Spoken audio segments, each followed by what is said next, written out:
નમસ્કાર. આજે આપણે સહનશક્તિ નવલકથાના એક બહુ રસપ્રદ ભાગ પર વાત કરવાના છીએ. હા નમસ્કાર. આ એ ભાગ છે જ્યાં મણિભાઈની મૂંઝવણ દેખાય છે. બરાબર. પોતાના શાળાના લગ્ન માટે એમ કે ફિક્સ ડિપોઝિટ પર લોન લેવી કે કેમ? અને આ જ વાત આપણને ઊંડાણમાં લઈ જાય છે સંબંધો અને પૈસા વચ્ચેનો સંઘર્ષ. ચાલો ત્યારે આખી પરિસ્થિતિને જરા વિગતે સમજીએ. ચોક્કસ.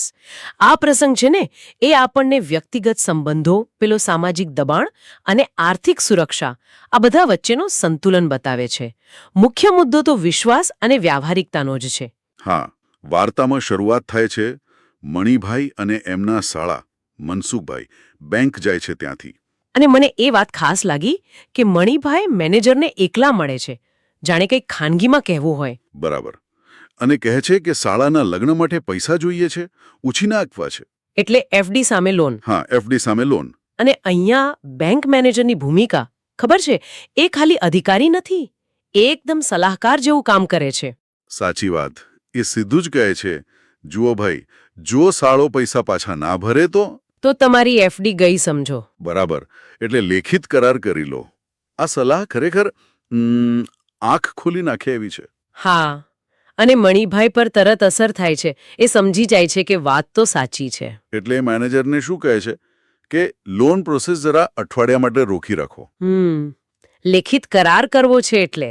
પણ પછી જે થાય છે એ બહુ માણસની મજબૂરી દેખાડે છે. કેવી રીતે? બહાર આવીને શાળાને કહે છે કે અરે બેંકમાં ઓડિટ ચાલે છે એટલે વાર લાગશે. ઓહ, એટલે સીધું ન કહ્યું કે મારે લખાણ કરવું છે. ના, આજ તો એમનો આંતરિક સંઘર્ષ છે. સંબંધ સાચવવો કે પૈસા. સાચું કહી નથી શકતા અને ખોટું કરવું નથી. આ દ્વિધા જ મને લાગે છે આખા પ્રસંગનું હાર્દ છે. સીધે સીધું કહી દે કે લખાણ કરો તો પત્નીને ખોટું લાગે, શાળાને ખોટું લાગે. એમ થાય કે અમારી વાત પર ભરોસો નથી. બરાબર. એટલે એ પરિસ્થિતિમાંથી નીકળવા મણિભાઈ એક રસ્તો વિચારે છે. આમ જોતા તો ચાલાકી જ કહેવાય. શું રસ્તો? કે વિચારે છે કે શાસ્ત્રી પક્ષના ગામના કોઈ પ્રતિષ્ઠિત માણસને વચ્ચે રાખીએ.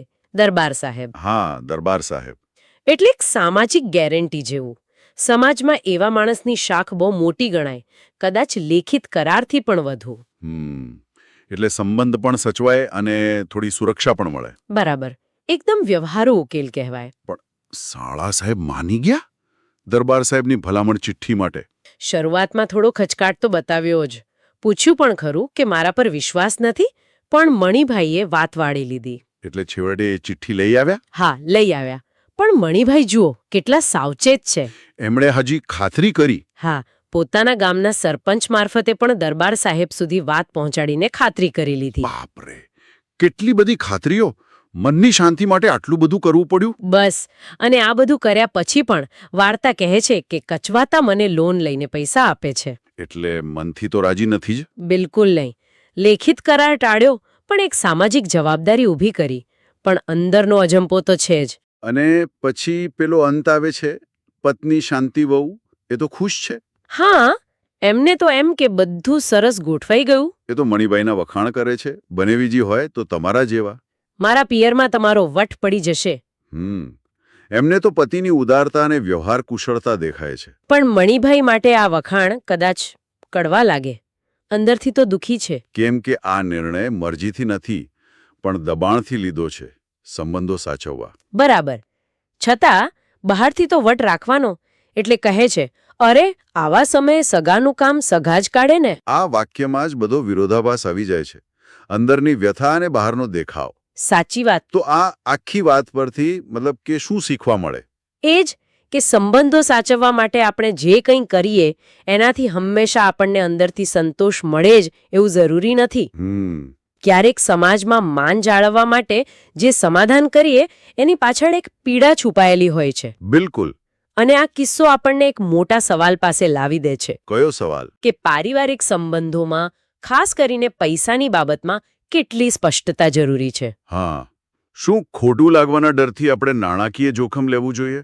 કે પછી સ્પષ્ટ વાતચીત, કદાચ લેખિત વ્યવહાર, ભલે શરૂઆતમાં થોડું અઘરું લાગે પણ લાંબા ગાળે એ જ સંબંધોને ટકાવી રાખે. આનો કોઈ સહેલો જવાબ નથી. ના, બિલકુલ નથી. પણ વિચારવા જેવો મુદ્દો જરૂર છે.